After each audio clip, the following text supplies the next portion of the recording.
There are names you should never speak aloud. Entities that know when they're being watched. If you've ever felt something staring back at you from the darkness, you weren't imagining it. And what I'm about to tell you might make you wish you had looked away.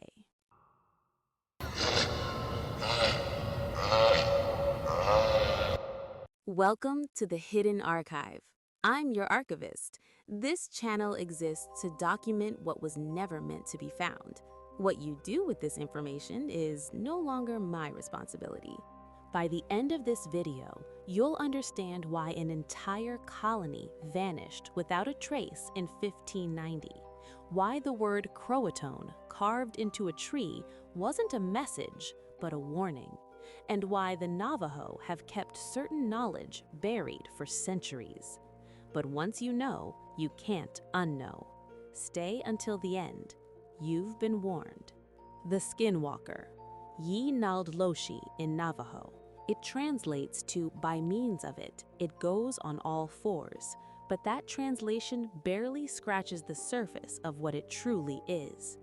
Within Navajo culture, speaking about them openly is forbidden, not because of superstition, because acknowledgement invites attention, and their attention is the last thing you want.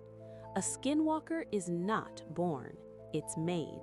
A witch who has committed the ultimate betrayal, often the murder of a close family member, to gain the ability to wear the skin of any animal.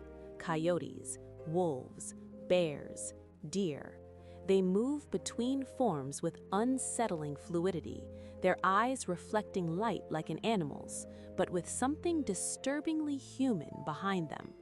But here's what the documentaries won't tell you. Seeing one doesn't just scare you, it changes you. Reports from those who claim to have encountered them describe the same pattern: intense paranoia that doesn't fade, a feeling of being watched that persists for months, even years, sleep disturbances, voices outside windows, scratches on doors, animals behaving erratically. Some people vanish entirely, others are found different, hollow. The Navajo Nation spans parts of Arizona, New Mexico, and Utah, remote, vast, unforgiving. This is their territory. But sightings don't stop at reservation borders. Rural Nevada, West Texas, southern Colorado, anywhere the desert stretches into silence, the reports emerge. And they follow patterns. Witnesses describe figures running alongside cars at impossible speeds, 50, 60 miles per hour on two legs, then four. Faces pressed against windows, voices mimicking loved ones calling from the darkness, knocking, always knocking. One detail appears again and again: never look directly at them, not because you'll be cursed in some mystical sense, but because once they know you've seen them, they see you back, and they remember. There's a story told among the elders, not written down, never recorded, passed only by voice and only to those deemed ready to carry it. An elder once described it like this: "We were driving back from Chinle late. My grandson was with me, maybe 10 years old. He saw something running beside us in the dark. He asked what it was. I told him to look at his feet. Don't look out the window. Don't speak. Don't even think its name." But he looked. It was tall, skin stretched too tight, eyes like coins catching the headlights. It smiled, not like a person smiles, like something remembering how. I drove faster. It kept pace. Then it stopped, just stood there in the middle of the road, watching us disappear. My grandson didn't speak for 3 days. When he finally did, he said it had called his name, but I never told him mine. This wasn't a campfire story. It was a warning, passed down because forgetting would be worse than remembering.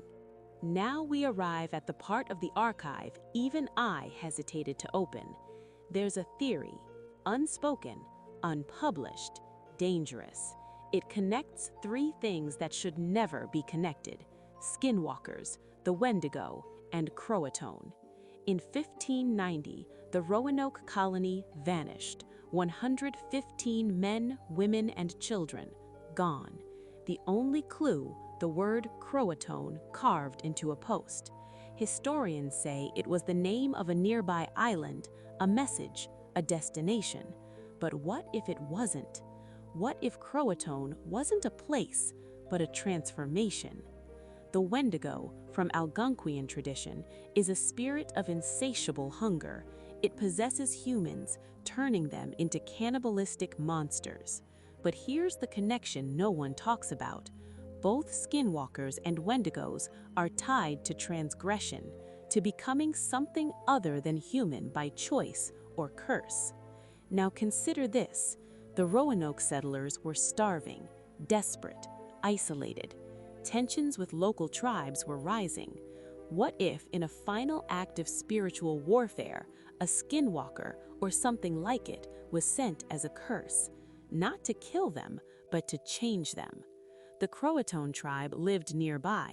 They were peaceful, but in their language, Croatoan could have meant something else entirely, a word for the transformed, the lost, the ones who went into the woods and didn't come back as themselves. What if the colonists didn't disappear?